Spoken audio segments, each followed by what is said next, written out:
Hello dear aspirants, આપ સર્વેનું અમારી YouTube channel game changing સાયકોલોજીમાં હાર્દિક સ્વાગત છે. આજના વિડીયોમાં આપણે પ્રોબેસર ઓફિસર, ચીફ ઓફિસર તેમજ અન્ય કેટલીક સરકારી પરીક્ષાઓ માટે સમાજશાસ્ત્ર એટલે કે સોશિયોલોજી સબ્જેક્ટ અગત્યનો છે અને સાથે સાથે જે વિદ્યાર્થીઓ બેચલર ઇન સોશિયોલોજી અને માસ્ટર ઇન સોશિયોલોજી સાથે સંકળાયેલા છે તો એમને માટે પણ આ વિડીયોઝ અગત્યના છે. અને એ અંતર્ગત આપણે આજથી એક નવું પ્રકરણ જે છે સામાજિક સમસ્યાઓ, સોશિયલ પ્રોબ્લેમ્સ, તો એ વિશે ડિટેલમાં અભ્યાસ કરવાના છીએ. તો તમે અગાઉના વિડીયોઝ જોયા ન હોય તો પ્લેલિસ્ટમાં જઈને એ વિડીયોઝ તમે ચેક કરી શકો છો. હવે આપ સૌ જાણો છો એ પ્રમાણે જે સમાજમાં એટલે કે સામાજિક સમસ્યાઓની વાત કરીએ તો સમાજમાં ઘણી બધી સમસ્યાઓ પ્રવર્તતી હોય છે અને સમયસર એનું જો સમાધાન કરવામાં ન આવે, નિવારણ કરવામાં ન આવે તો પછી એ સમસ્યા જે છે એ ખૂબ જ વિકરાળ સ્વરૂપ ધારણ કરી લે છે. તો એવી કેટલીક સમસ્યાઓ જે છે જે સમાજ માટે પડકારરૂપ છે, ચેલેન્જિંગ ટાસ્ક છે. તો એવી સમસ્યાઓ, એના ઉપાય અંગે આપણે શું કરી શકીએ તો એ વિશે આપણે ડિટેલમાં અભ્યાસ આ ચેપ્ટરમાં કરવાના છીએ. તો સૌપ્રથમ આપણે વાત કરીએ તો વિશ્વના પ્રત્યેક સમાજને પોતાના સામાજિક ધ્યેયો હોય છે અને તે હાંસલ કરવા સમાજ સતત પ્રયત્નશીલ હોય છે. દરેક સમાજ છે તો એને પોતાના સામાજિક ધ્યેય છે કે સમાજમાં એ કઈ પોઝિશન સુધી પહોંચવા માંગે છે. સમાજની જ વાત નહીં પરંતુ દરેક વ્યક્તિની પણ વાત કરીએ તો વ્યક્તિના પોતાના ગોલ્સ હોય છે, ધ્યેયો હોય છે અને એ હાંસલ કરવા માટે વ્યક્તિ હંમેશા અથવા તો જે સમાજ છે એ હંમેશા પ્રયત્નશીલ રહેતો હોય છે. આ ધ્યેયોની પ્રાપ્તિ જ જે તે સમાજની પ્રગતિની પારાશીસી છે. હવે આપણે જે ગોલ સેટ કર્યા છે તો એ ગોલ જે સેટ કર્યા છે તો એને આપણે કઈ રીતે અચીવ કરી શકીએ અને અચીવ કરી શકીએ તો એ જ જે ધ્યેયોની પ્રાપ્તિ આપણે કરીએ તો એને કારણે જે તે સમાજની પ્રગતિ જે છે એ વિશે આપણને આઈડિયા આવે છે. જો ગોલ નથી તો કોઈ પણ પ્રકારે અચીવમેન્ટ શક્ય નથી અને અચીવમેન્ટ ત્યારે જ મળે એટલે કે જો ધ્યેય અચીવ થઈ જાય તો એ સમાજ જે છે એ પ્રગતિના પંથે જઈ શકે.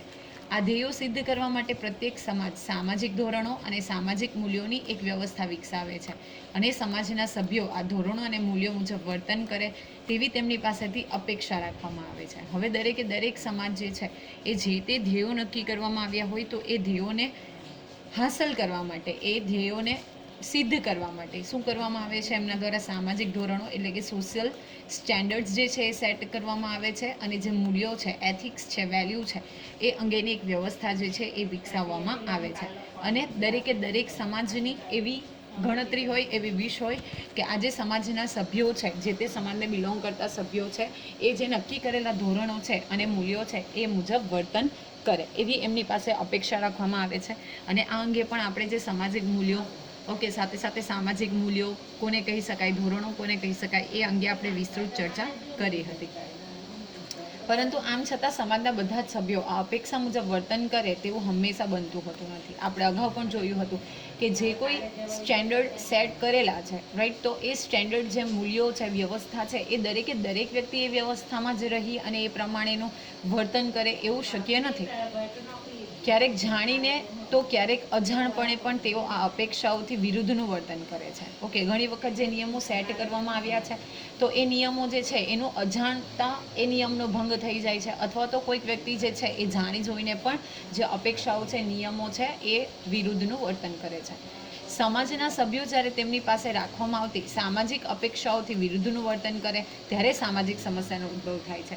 જે સમસ્યાઓ એટલે કે જે સ્ટેન્ડર્ડ સેટ કરેલા છે રાઈટ, એમાંથી એ અપેક્ષાઓ રાખે છે સમાજ અથવા તો ફેમિલી છે એ અપેક્ષાઓ રાખે છે અને એ અપેક્ષાની બહાર જઈને અથવા તો અપેક્ષાની વિરુદ્ધ જઈને વર્તન કરે તો સામાજિક સમસ્યાનો ઉદ્ભવ થાય, આપણે એવું કહી શકીએ.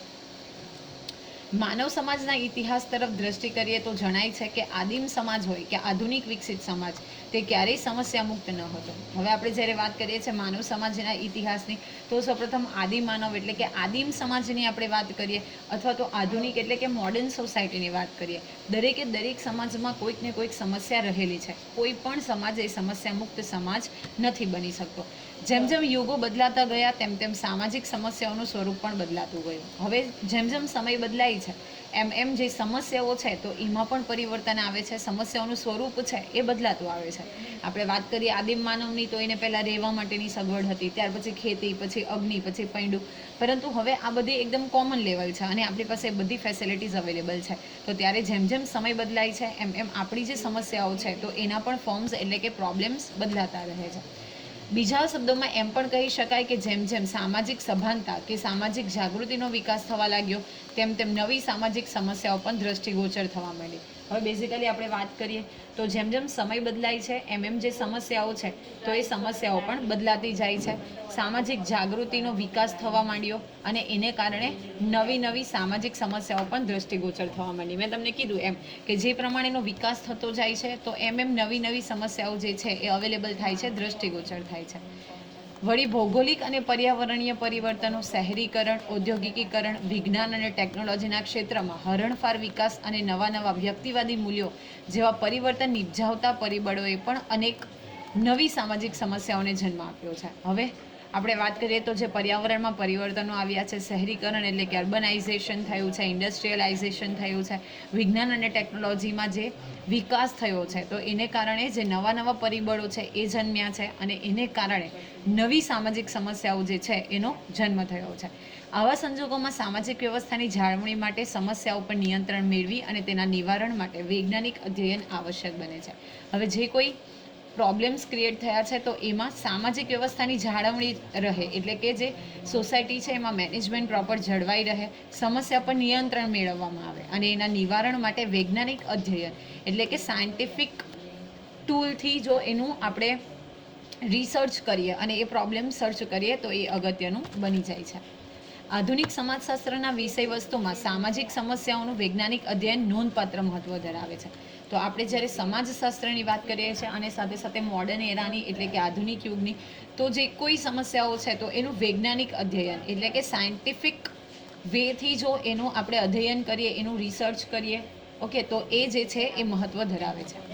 સામાન્ય રીતે સમસ્યાઓ પ્રત્યે સમાજના જુદા વર્ગોના લોકો ધૃણા કે અપેક્ષાની દ્રષ્ટિએ જોતા હોય છે. હવે કોઈ પણ સમસ્યાઓ હોય તો સમાજના દરેક વર્ગો જે છે એ દરેક વર્ગો જે છે એને જે ક્રિએટ થયા છે પ્રોબ્લેમ્સ એને ધૃણા એટલે કે હેટ્રેડ અથવા તો ઉપેક્ષા એટલે કે નેગ્લેક્ટ કરવાની દ્રષ્ટિએ જોતા હોય છે.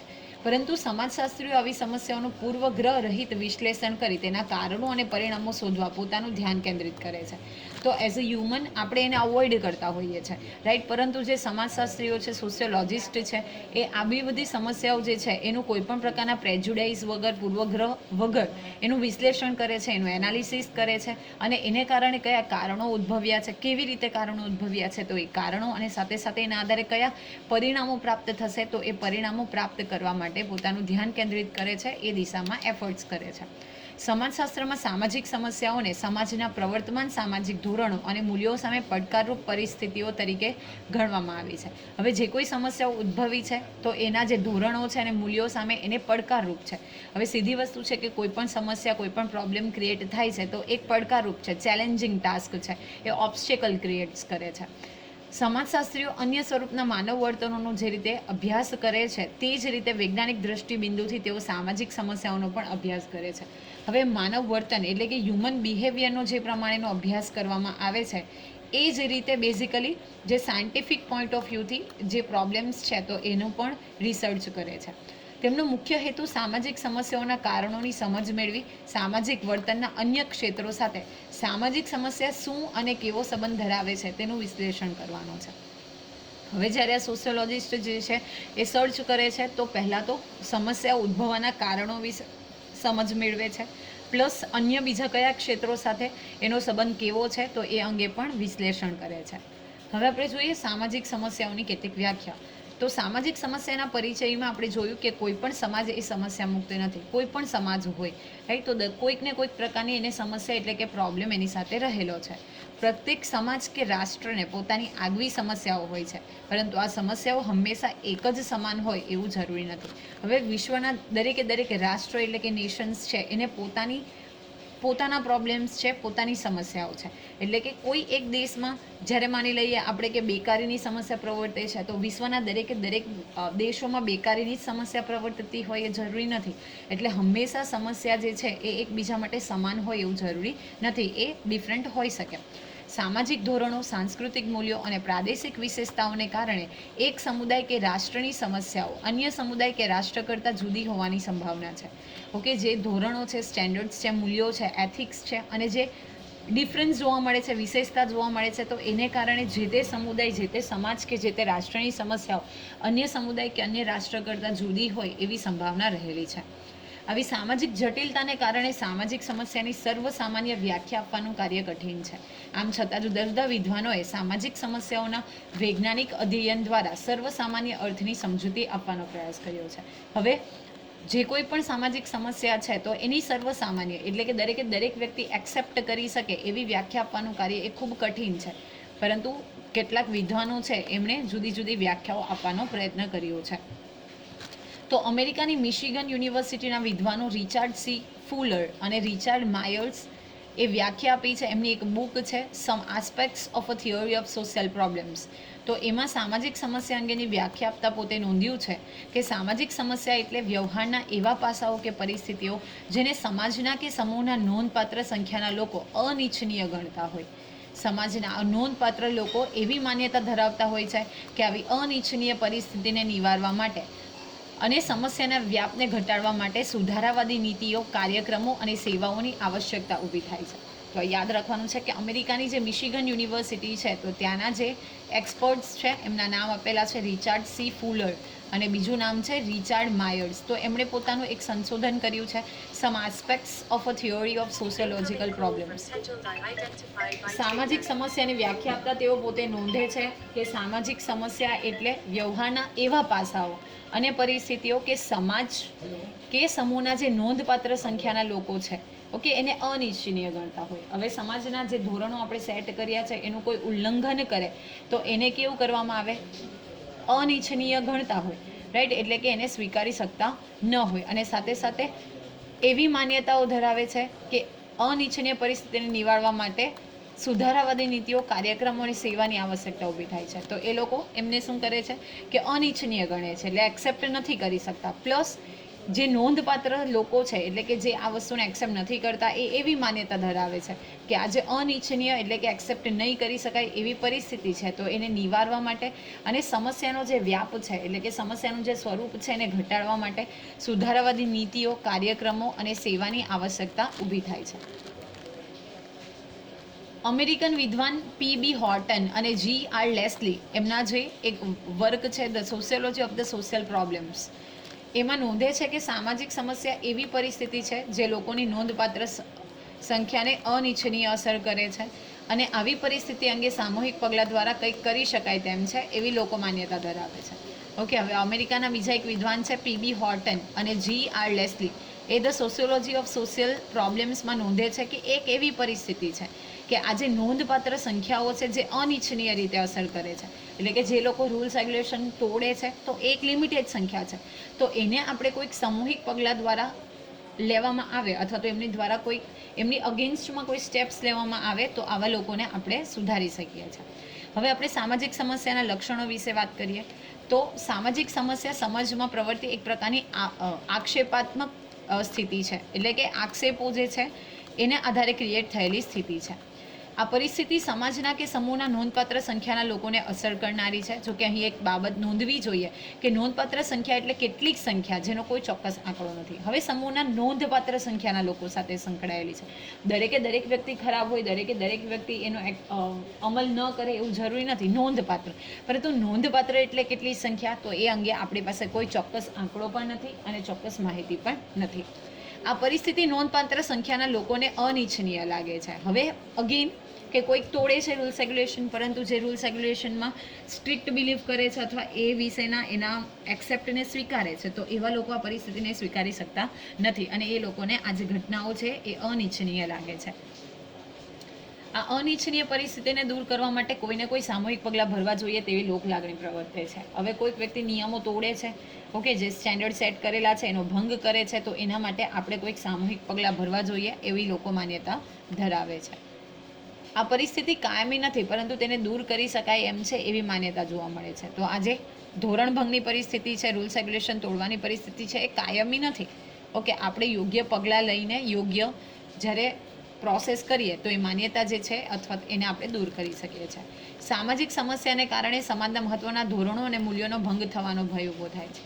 હવે જે મહત્ત્વના આ જ્યારે સમસ્યાઓ ઉદ્ભવે છે તો એને કારણે જે ધોરણો, સ્ટેન્ડર્ડ અને મૂલ્યો સેટ કરવામાં આવ્યા છે તો એ ભંગ થવાનો ભય ઊભો થાય છે. સામાજિક સમસ્યા વ્યક્તિલક્ષી નહીં પરંતુ સમાજલક્ષી છે. ઓકે, ફેમિલીઝ ઇશ્યુ હોય તો એ વ્યક્તિલક્ષી બની જાય, પરંતુ બેઝિકલી આપણે હ્યુજ પર્સપેક્ટિવથી વાત કરીએ છીએ તો આ સમાજલક્ષી પ્રોબ્લેમ છે.